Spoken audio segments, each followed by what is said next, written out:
Hello everybody, I'm Erin, and this is Waiting Moose, and I'm starting out with an this is going to be a fantastic video. If you can hear the laundry in the background, I apologize. It's laundry day, and these are the things that have to be done, but I have time, and I'm going to do some videos at the same time, so I really shouldn't be wearing this shirt. Oh well, I am. Today I'm going to do a quick library book haul. I went to the library this last week and I told myself one book and it had to be a current release. It couldn't be like something old, it had to be something new, like a new release.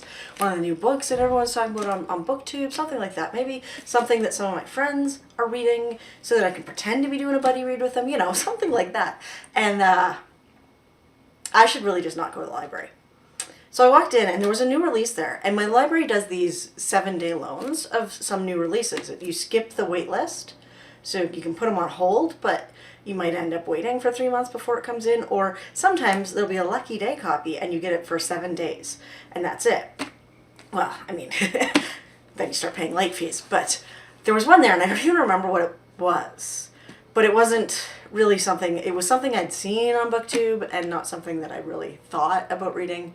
Or felt like I needed to read right away. So I kind of walked past it and I thought I'll walk through the shelves, because sometimes at the ends of the shelves they have new releases, and they did. Again, nothing there drew my eye. But I did not come home empty-handed, and I did not take out only one book, which is too bad because I had my March TBR set and I'm desperately going to try to finish that, but I've added some books to that, you know, impulse control. I have none. Luckily it's the library and it's free. So the first book that I picked up was actually Nazism and War by Richard Bessel. Now this book, I started reading it, a couple weeks ago, maybe a month ago. My husband wasn't going to be home and before I was, and it was pretty cold outside and I'd forgotten my keys at home. So what happens when we do that is we just kind of text each other and he'll pick me up at the library. So I was sitting at the library waiting for him, not thinking he'd be very long, and I picked this book up off the shelf, off the nonfiction shelf, and I started reading it, and it was fascinating. Like, it starts out with a history of sort of like right from the end of World War One. What happened to Hitler, and basically how Nazism started, which I think is fascinating and something I didn't know. So I wanted to take this out, and it's been on my mind ever since, but I've been putting it off, and I didn't. I actually brought it home from the library. So Nazism and War. Not that there's any particular reason why someone would be interested in those two subjects together based on world events right now, right?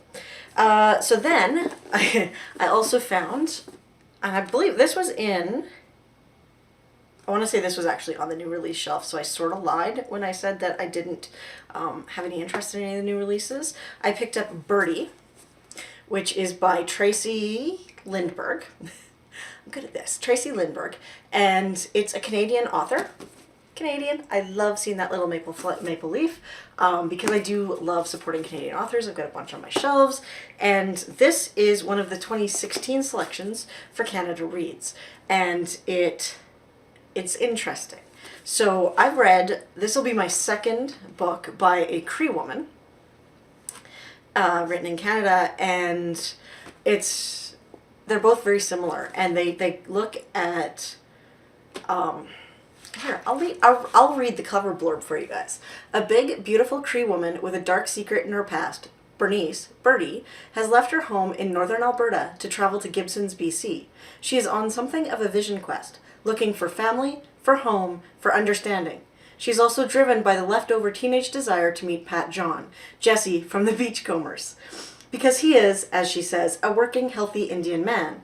Bertie heads for Molly's Reach to find answers, but they're not the ones she expected. Of course not. Beachcombers, not real.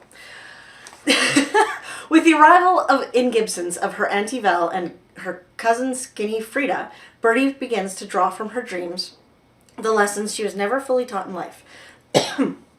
Informed by the lore and knowledge of Cree traditions, Bertie is darkly comic and moving novel about the universal experience of recovering from tragedy.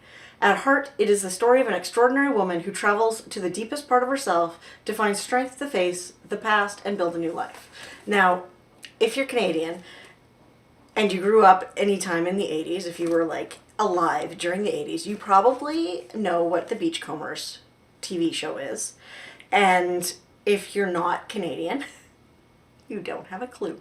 So I'm really looking forward to reading this. I didn't know much about it other than it was a Canada Reads selection for this year, and I picked it up and I actually brought it home before I read the inner flap there, and I was so excited because that sounds perfect for me, and it sounds very similar in theme but not story at all to what I read from the other Cree author, which was Nobody Cries at Bingo. And then finally, I only picked up 3 books in this haul, and my cat just used my foot to climb up, onto the chair. My cat. Is The Invisible Library, and this is by Genevieve Cogman. Cogman. And this one is one thing any librarian will tell you: the truth is much stranger than fiction. I've been hearing a bit about this, and I don't know if, actually I do. It was on SFF 180 by Thomas. On SFF 180 was talking about this series. I believe he had an ARC of the most recent book in this series, and at least I hope it was him. If not, I'm horribly embarrassed and I don't know who it was. Irene is a professional spy for the Mysterious Library, a shadowy organization that collects important works of fiction from all the different realities. Most recently, she and her enigmatic assistant Kai have been sent to an alternative London. Their mission: retrieve a particularly dangerous book. The problem: by the time they arrive, it's already been stolen. London's underground factions are prepared to fight to the death to find the tome before Irene and Kai do. A problem compounded by the fact that this world is chaos infested.